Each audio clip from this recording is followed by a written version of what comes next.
In die nuus, die Kamer van Mynwese het weer eens die nasionalisering van myne verwerp. Die kandidaate vir die SAIK-raad behoort teen Vrydag bekend gemaak te word en toegang vir die oorhandiging van 'n petisie tot die Swazilandse Hooggeregshof geweier. Goeiemiddag, ek is Daniel Was. Die Kamer van Mynwese het weer eens die nasionalisering van myne verwerp. Die president van die Kamer, Xolani Makwanasi, sê dit is 'n verouderde en ondoeltreffende vorm van staatsingryping. Makwanasi het toegegee dat optredes soos die protesoptog verlede week as afskrikmiddel dien in die beleggingsgemeenskap. Hy het die algemene jaarvergadering van die Kamer in Johannesburg toegespreek. Makwanasi sê die land se mynwese het die potensiaal om 100,000 werksgeleenthede te skep. Makwanasi sê indien beperkende faktore verwyder word, sal die sektor in staat wees om die volgende 10 jaar met minstens 3% te groei. Hy sê indien die doelwit bereik word, kan 100,000 werksgeleenthede geskep word. Makwanasi sê die skatting is konservatief en kan selfs verdubbel. Die Gautengse LR van Onderwys, Barbara Krisi, sê 'n ondersoek na al 200 gesubsidieerde onafhanklike skole het bevind dat 2/3 van hulle nie voldoen aan finansiële bestuurspraktyke nie.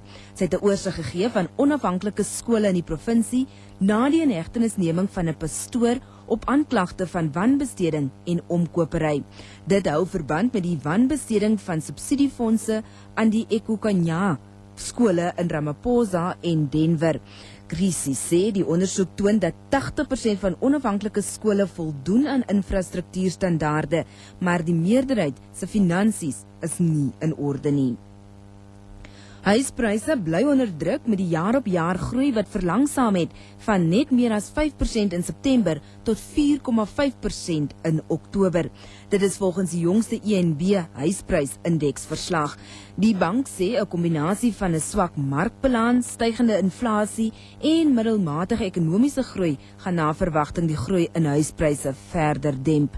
Die gemiddelde huisprys vir Oktober in ENB se verslag is sowat R814,000. Die parlementêre portefeulje komitee oor kommunikasie sê verwag om teen Vrydag die name van die kandidaate vir die SAIK-raad bekend te maak. Die komitee sê hy kan nie in die stadium die 80 name bekend maak nie, omdat komiteelede nog nie eensstemmigheid het oor al die kandidaate nie. 10 kandidaate is ook benoem om op die Vereniging vir die Ontwikkeling van Media die Diversiteit te dien.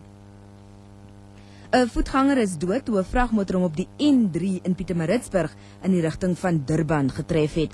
'n Woordvoerder van Netcare 911, Chris Botha, sê die man was reeds dood toe paramedici op die toneel kom. Botha sê die polisie ondersoek die saak.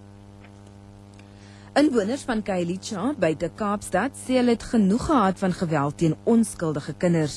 Hulle het gepraat nadat 'n 25-jarige man wat aangekla word van die verkrachting van 21 kinders tussen 2 en 9 jaar oud vlugtig in die hof verskyn het. Hy word ook verdink van die moord op 'n 4-jarige meisie. Die verdagte is na 'n jaarlange ondersoek aan die einde van September deur 'n spesiale taakmag in hegtenis geneem. Die saak is vroeër in kamera gehoor omdat die verdagte nog aan 2 uitkenningsparades moet deelneem. Die saak is tot die 9de van aanstaande maand uitgestel. Die polisie in Noordwes sê hulle gaan 'n helikopter gebruik in hulle soektog na 2 kinders van die verdwaalplakkerskamp wat vermis word. 4 kinders het verlede week vermis geraak terwyl hulle hulle ouma op 'n plaas buite Lichtenburg besoek het. 2 kinders, die 2-jarige Onkarabile en die 6-jarige Nkume, is dood langs die pad gekry. Die polisie sê hulle soektog na die ander 2 het tot dusver niks opgelewer nie. Hulle sê alle moontlike inligting word opgevolg en die soektog duur voort. Lede van vakbonde, politieke partye en burgerlike organisasies in Swaziland is toegang geweier tot die Swazilandse Hooggeregshof om 'n petisie te oorhandig.